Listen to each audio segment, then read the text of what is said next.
എടേ ആ തീ ഒന്ന് മറച്ചു വെക്കണേ.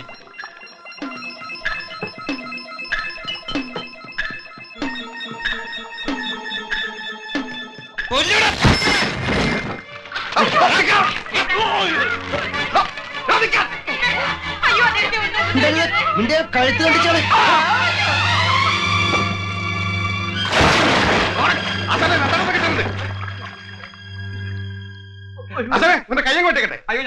പണിയെടുത്ത് തിന്നാൻ പാടില്ലല്ലേ? ഞങ്ങളെ ഒന്നും ചെയ്യരുത്, ഞങ്ങൾ ഇനി ചെയ്യില്ല. എക്സൈസുകാരെ പോലെ തല്ലേം പിച്ചേം മാന്തോന്നും ചെയ്യില്ല. കൊന്നോളാം ഞങ്ങള്. എന്നെ മനസ്സിലാകണം. അറിയാം. ഇനി നിങ്ങൾ വാറ്റി നിറഞ്ഞാലുണ്ടല്ലോ കഴിഞ്ഞാൻ പറ്റും. ദിവാകരൻ വന്നാൽ ഷാപ്പ് നടത്തുന്നത് പുണ്യം കിട്ടാനല്ല. മനസ്സിലായടാ? ആ പെണ്ണുങ്ങളെ പിടിച്ചോട്. കുഞ്ഞമ്മേ ഓടിക്കോടി.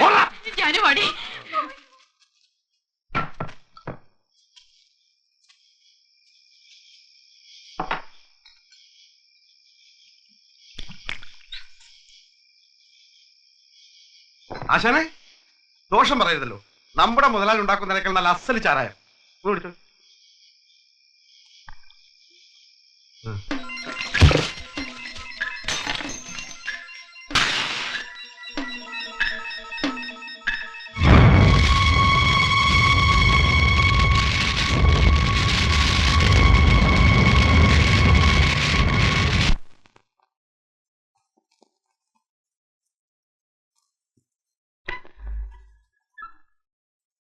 കാണാനൊരു പെണ്ണ് വന്നിട്ടുണ്ട്.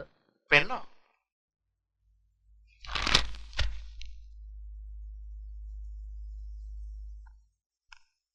ആ വാ, അകത്തേക്ക് വാ. എന്താടി? ഏട്ടനെ കാണാൻ. നീ ഒറ്റയ്ക്ക് വന്ന?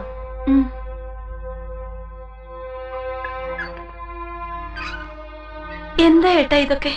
സാരമില്ല, ചെറിയൊരു മുറിവ്. ഏതായി? നീ ഇപ്പൊ എന്തിനാ ഇങ്ങോട്ട് വന്ന? അമ്മ കരച്ചിലോട് കരച്ചില്ല. ഹമീദ് സാർ അച്ഛനോട് വിവരങ്ങളൊക്കെ പറഞ്ഞു. നാട്ടിൽ എന്തൊക്കെ കഥകൾ ഏട്ടനെ കുറിച്ചെന്നറിയോ? പണ്ട് കീരിക്കാടൻ ജോസിനെ കുറിച്ച് പറഞ്ഞതുപോലെ ഇപ്പൊ ഏട്ടനെ പറ്റി പറയണത്. അതെ, അതാണ് എനിക്ക് വേണ്ടത്. ഏട്ടൻ എന്ത് വിചാരിച്ചിട്ട് എങ്ങനെയൊക്കെ ആവണത്? ഇങ്ങനെയൊക്കെ ആയിപ്പോയി. ചെറുത്ത് നിന്നും പറ്റിയില്ല. പിടിച്ച വഴിക്ക് കിട്ടിയില്ലെങ്കിൽ പോണ വഴിക്ക്. ആർക്കു വേണ്ടിയാണ് ഏട്ടാ ഈ വേഷം? ഞങ്ങൾക്ക് വേണ്ടിയോ അതോ ഏട്ടന് ജീവിക്കാൻ വേണ്ടിയോ? ഏട്ടൻ എങ്ങനെ കഴിഞ്ഞു ഇതിന്? നീ എന്നെ ചോദ്യം ചെയ്യരുത്. നിന്റെ മുമ്പിൽ ഏട്ടൻ ചെറുതായി പോകും മോളെ. നീ കുടുംബത്തിന് വേണ്ടി വേഷം കെട്ടി ആടുന്നവളാണ്. ഏട്ടനും കെട്ടട്ടെ ഒരു വേഷം. എന്തിനാന്നറിയോ? നീ വേഷം കെട്ടി ആടാണ്ടിരിക്കാൻ. വെച്ച് വിളമ്പാൻ ഒരുപാട് ആളുകളുള്ള ഒരു വീട്ടിലേക്ക് നീ കല്യാണം കഴിച്ചു പോകുന്നത് കാണാൻ കൊതിച്ചവനാണ് ഏട്ടൻ. ഏട്ടാ, പോയതൊന്നും തിരിച്ചു പിടിക്കാൻ നമുക്ക് പറ്റില്ല. പറ്റുമടി, പറ്റും. ഏട്ടൻ തിരിച്ചു പിടിക്കും.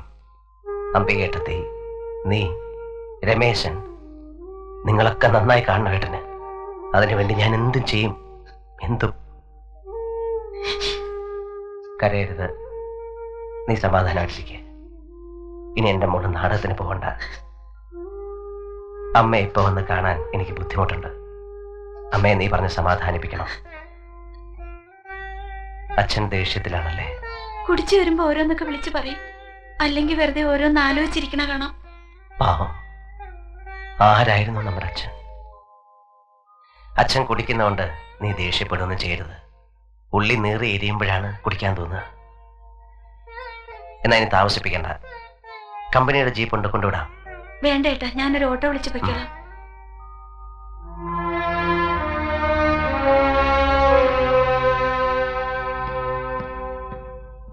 എന്താ പെങ്ങള് വിശേഷിച്ച്? ഒന്നുമില്ല. നാട്ടുകാർ കീരിക്കാടൻ ജോസിന്റെ ചെങ്കോലും കിരീടവും എനിക്ക് തന്നിരിക്കുന്നു. അതിലെന്താ ഇത്ര സംശയം? കീരിക്കാടൻ ജോസ് ഇപ്പൊ ഒന്നുമല്ല. ആശാന്റെ പേര് കേട്ട ഇപ്പൊ ഞെട്ടും. എന്നെ വീഴ്ത്താൻ ഇനി മറ്റൊരു സേതുമാധവൻ എന്നാണ് വരിക എന്നറിയില്ല. അതിനു മുമ്പ് ചെയ്തു തീർക്കാൻ ഒരുപാടുണ്ട്. അതിന് പണം വേണം. ആശാന് പണത്തിനാ പഞ്ഞം. എത്ര പണം വേണം?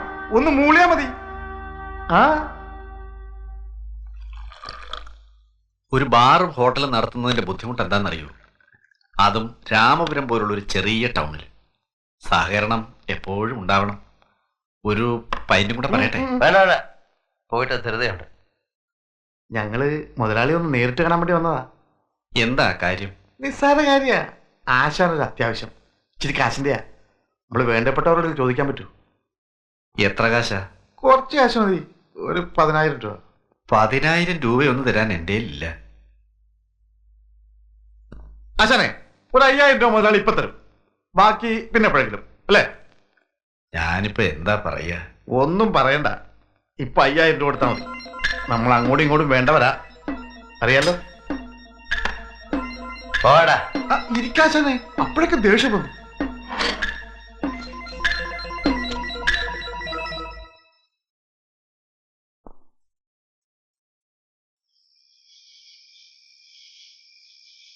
ആരാത്?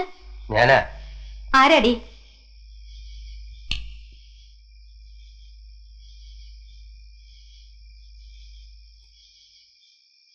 എന്താ വേണ്ടത് നിങ്ങൾക്ക്? എനിക്കൊരു കാര്യം പറയാനുണ്ട്. ഈ രാത്രിയിലോ? ക്ഷമിക്കണം. നിങ്ങൾ കുടിച്ചിട്ടുണ്ടല്ലേ? കുറച്ച്. നമ്മളൊക്കെ പിഴച്ചുപോയ ജീവിതങ്ങളാണ്. അറിഞ്ഞുകൊണ്ടാണോ? അല്ല. ഒരു കോവിലകത്ത് ജനിച്ച നിങ്ങൾ ഇങ്ങനെ SI ആകാൻ ട്രെയിനിങ് ഓർഡർ കാത്തിരുന്ന ഞാൻ ഇങ്ങനെ വിധി നമ്മളെയൊക്കെ ഇങ്ങനെ പന്ത് തട്ടി കളിക്കുകയാണ്. കളിക്കട്ടെ. ജോസിന്റെ കൈ കൊണ്ട് മരിക്കാൻ വന്നതാണ് ഞാൻ. ജോസ് ഒന്ന് ആഞ്ഞടിച്ചാൽ ഞാനില്ല. എന്നിട്ട് ഞാൻ കൊന്നു. എങ്ങനെ കഴിഞ്ഞു എന്ന് എനിക്കറിയില്ല. ഞാൻ കൊന്നു. ഇപ്പൊ ഇതൊക്കെ എന്തിനാ ഞങ്ങളോട് പറയണേ? നിങ്ങളെ ഞാൻ അനാഥരാക്കി. രണ്ടു ഭാഗത്തും നഷ്ടം തുല്യം. നിങ്ങൾക്ക് നിങ്ങളുടെ ജീവിതം, എനിക്ക് എന്റെ ജീവിതം. ഇത് പറയാനാണോ രാത്രി കള്ളും കുടിച്ചു വന്നത്? കുടിച്ചപ്പോ ഇവിടെ വരാനും ഇത്രയും പറയാനും ധൈര്യം ഉണ്ടായി. എന്താത്? കുറച്ച് കാശ. ഇനി ഈ കുട്ടി നക്കാപ്പിച്ച കാശിനാ ജോലിക്ക് പോണ്ട. മേല ഒരുത്തനും നിങ്ങളുടെ നേരെ ഒന്നും മിണ്ടില്ല. ഞാൻ നോക്കിക്കോളാം എല്ലാം. ഓ, രക്ഷകർത്താവുകയാണോ? എന്റെ കടങ്ങൾ വീട്ടുകയാണ് ഞാൻ. ഞാൻ മൂലം നഷ്ടപ്പെട്ട എല്ലാവർക്കും തിരിച്ചു കൊടുക്കണം. നിങ്ങൾ കുറെ പണം തന്നാ ഞങ്ങൾക്ക് എല്ലാം തിരിച്ചു കിട്ടുമെന്നാ കരുതിയേ? ഒന്നും വേണ്ട, ഞങ്ങൾ എങ്ങനെയെങ്കിലും ജീവിച്ചോളാം. ഞങ്ങളെ ഉപദ്രവിക്കാതിരുന്നാ മതി. അങ്ങനെ പറയരുത്. ഇത് വാങ്ങണം, എന്റെ ഒരു മനസ്സമാധാനത്തിന്. പണം തന്നാ നിങ്ങൾക്ക് മനസ്സമാധാനം കിട്ടും, എനിക്കത് കിട്ടില്ല. ഇനി നിങ്ങൾ ഇവിടെ വരരുത്. പ്രായപൂർത്തിയായ ഒരു മോളുണ്ട് എനിക്ക്. എന്റെ മോളായി ജനിച്ചു പോയതിന്റെ ചീത്തപ്പേര് വേണ്ടോളം ഉണ്ട് അവൾക്ക്. അതിന്റെ കൂടെ ഇപ്പോ നിങ്ങളെപ്പറ്റി. അവളെ ഒരാണിന്റെ കൂടെ പറഞ്ഞയക്കണവരെ എനിക്ക് മനസ്സമാധാനം ഇല്ല. ഇനി സഹായിച്ച് ഞങ്ങളെ നശിപ്പിക്കരുത്. ഞാൻ ഇവളെ വിവാഹം കഴിക്കാം. എന്ത് വിവാഹോ? ഓ, അപ്പൊ അതാണ് നിങ്ങളുടെ മനസ്സിലല്ലേ? ഒരിക്കലും അങ്ങനെ ഉണ്ടായിരുന്നില്ല. പക്ഷെ ഇപ്പോ എനിക്ക് കഴിയുന്നത് ഞാൻ ആലോചിച്ചു പോയതാണ്. നല്ല ആലോചന. ചട്ടമ്പിയായിട്ട് നടക്കണം നിങ്ങൾക്ക് എന്റെ മോളെ കല്യാണം കഴിച്ചു തരാനോ? ഒരു കൂലി വേലക്കാരനെ ഞാൻ സമ്മതിക്കും. ആയുസിന് പോലും ഉറപ്പില്ലാത്ത ഒരു ചട്ടമ്പിക്ക് ഞാൻ അവളെ കൊടുക്കില്ല. ഞാൻ അനുഭവിച്ചതാണ്. എന്റെ മോക്ക് ആ ജീവിതം വേണ്ട, കടന്നു പോണം. ഇനി പഠിക്കാത്ത കയറരുത് നിങ്ങള്. കേട്ടോടി, ഓരോരുത്തരുടെ മനസ്സിലിരിക്കുന്ന കേട്ടോ. അകത്ത് പോടി.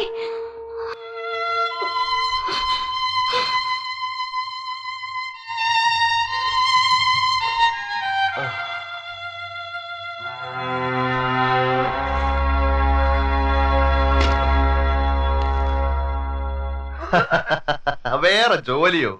വേറെ എന്ത് ജോലി? നിങ്ങൾക്ക് ചെയ്യാൻ പറ്റുന്ന ഏറ്റവും നല്ല ജോലിയാണ് ഞാൻ തന്നേക്കുന്നത്. ഒരുത്തനും തരാത്ത കാശും തരുന്നുണ്ട്. അത് പോരാന്ന് പറഞ്ഞാൽ ബുദ്ധിമുട്ടാ.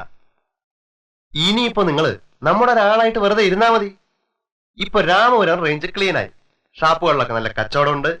ഒരൊറ്റ കുഞ്ഞു പോലും മാറ്റാൻ ധൈര്യപ്പെടുന്നില്ല, കടം പോകുന്നില്ല. പിന്നെ ഈ ലോക്കൽ ചട്ടമ്പികൾ ആരും ഒരു പ്രശ്നം ഉണ്ടാക്കുന്നില്ല. എല്ലാം ഒതുങ്ങി. ഇനി പാലാ റേഞ്ച് ഒന്ന് ശരിയാക്കണം. അവിടെ നമുക്ക് ധാരാളം ശത്രുക്കളുണ്ട്. അവിടെ നിങ്ങൾക്കൊരു നല്ല എൻട്രി വേണം. രാമപുരം സേതു എന്ന് കേട്ടാ ഞെട്ടണം. അത്തരത്തിലൊരു ഇൻട്രൊഡക്ഷൻ അത് ഞങ്ങൾ കളിക്കി തരാം. നല്ലൊരു അനക്കം ഉണ്ടാക്കണം അവിടെ. മൂഴിക്കുളം കുമാരേട്ടന്റെ കുത്തകയായിരുന്നു ആ റേഞ്ച്. വാശിപ്പുറത്താ ഞാൻ അതും പിടിച്ചത്. നമ്മുടെ കീരിക്കാടൻ ജോസിന്റെ അനിയൻ ഒരു ആന്റണി ഉണ്ട്. ആന്റണി ആയിരുന്നു കുമാരേട്ടന്റെ ആൾ. അറിയാം. കരടി, ഞങ്ങളൊക്കെ ഒരേ കളരിയാ. കരടി ഇപ്പൊ കണ്ണൂർ സെൻട്രൽ ജയിലല്ലേ? അതെ, അവനെ കുമാരേട്ടൻ പാലയിൽ ഇൻട്രൊഡ്യൂസ് ചെയ്തത് രണ്ടുപേരെ കൊല്ലിച്ചിട്ടാ. പട്ടാ പകൽ ജനം മുഴുവൻ നോക്കി നിൽക്കേ രണ്ടുപേരെ വെട്ടി കൈയും കാലും ഒക്കെ വേറെ വേറെയാക്കി. കേസ് വന്നപ്പോ സാക്ഷികളില്ല. ഉള്ളവരുടെ വഴിയോ 10 തരത്തിന് കേസ് വെറുതെ വിട്ടു. പിന്നെ ആ കരടി തലശ്ശേരിക്ക് പോയി. അവിടെ ഇതുപോലെ 2 എണ്ണത്തിനെ തട്ടി. ആദ്യം അവന് ഊരാൻ പറ്റിയില്ല. കാശ് ചെലവാക്കണം, എന്നാലേ കൊലപാതക കേസിനൊക്കെ ഊരാൻ പറ്റൂ. ഒരു ദിവസം പാലയിലൊന്ന് പോയി കറങ്ങിച്ചു വാ. അവിടെ നമുക്ക് 1-2 പേരെ ഒതുക്കാനുണ്ട്. ആ വക ജോലിക്ക് ശമ്പളം കൂടാതെ നല്ല തുക തരിഞ്ഞ് കേസും നടത്തും, കാശ് ചെലവാക്കി തന്നെ. അതെ, ആ ഏതാ സാധനം? ഞാൻ പോരാ. അപ്പോ ഇന്നിനി രാമൂർത്തി പോകുന്നില്ല? ഇല്ല, ഇന്നൊന്ന് കൂടി സന്തോഷമായിട്ട് നാളെ പോവാം. മതി മതി മതി.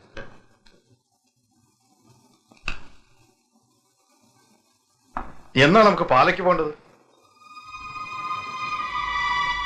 പോകാം. കരടി വിലസിയ സ്ഥല, നമ്മളവിടെ പുലിയായിട്ട് ഇറങ്ങണം. ആശാൻ എന്താ ഒരു മൂഡൌട്ട്? ഒന്നുമില്ല. കൊല്ലുന്നത് വെറും ഒരു തമാശ. ഇതുവരെ കാണുക പോലും ചെയ്യാത്ത ആളുകളെ കഴുത്ത് വെട്ടണം, അല്ലെ കഠാര കയറ്റണം. കൊന്നാലേ നമുക്ക് പേരുള്ളൂ, അതിന് പണം വേറെ. കൂടുതൽ കൊന്നാൽ കൂടുതൽ പണം, പ്രശസ്തി.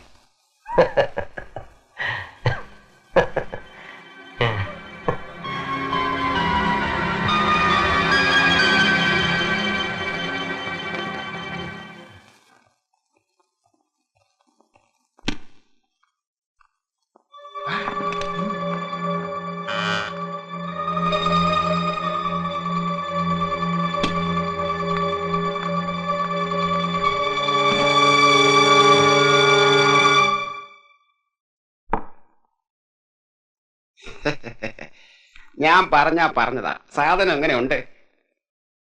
നാണിക്കാതെ ഇനി അടുത്ത് വാ, മുതലാളി ഒന്ന് കാണട്ടെ.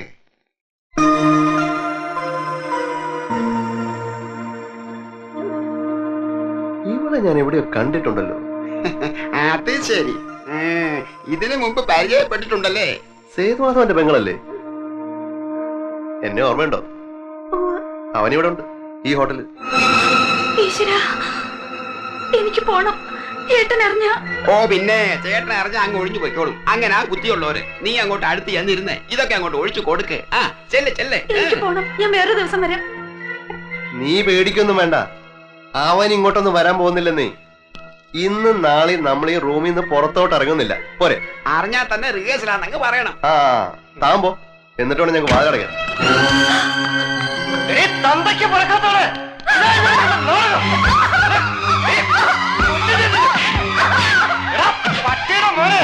എന്നോട് ഒരാൾ കൊണ്ടുവന്ന ഇവിടെ വന്നപ്പോഴാണ് ഞാൻ ഇവളാണെന്ന് അറിയുന്നത്. അറിഞ്ഞപ്പോഴെങ്കിലും നിനക്ക് ഒഴിവാക്കാൻ വേണ്ടിയിട്ടാ.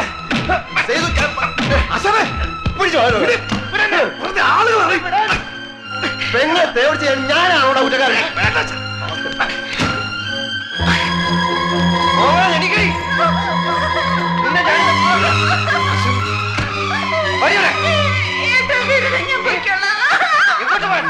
ഇനി വല്ല പണം ഉറപ്പിച്ചിട്ടുണ്ടേ? നമ്മുടെ പല്ലിന്റെ ഇടവത്ത് നാട്ടിൽ ആകെ നാളില്ലേ, ഇനി എന്തോന്ന് കാണാൻ? നിന്നെ ഞാൻ കൊല്ലും.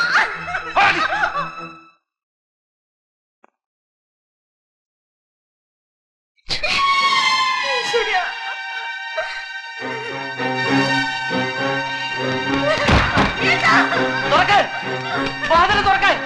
തുറന്നില്ലെങ്കിൽ ഞാൻ ചവിട്ടി പൊളിക്കും. വാതില് തുറക്കാൻ. എല്ലാം അറിഞ്ഞുകൊണ്ടാണല്ലേ? നിങ്ങളാണോ അച്ഛൻ? നിങ്ങളാണ് ഞങ്ങളുടെ അച്ഛൻ. നിങ്ങളാണ് ഞാൻ അച്ഛാന്ന് വിളിച്ചത്, സ്നേഹിച്ചത്, മാനിച്ചത്, ആരാധിച്ചത്.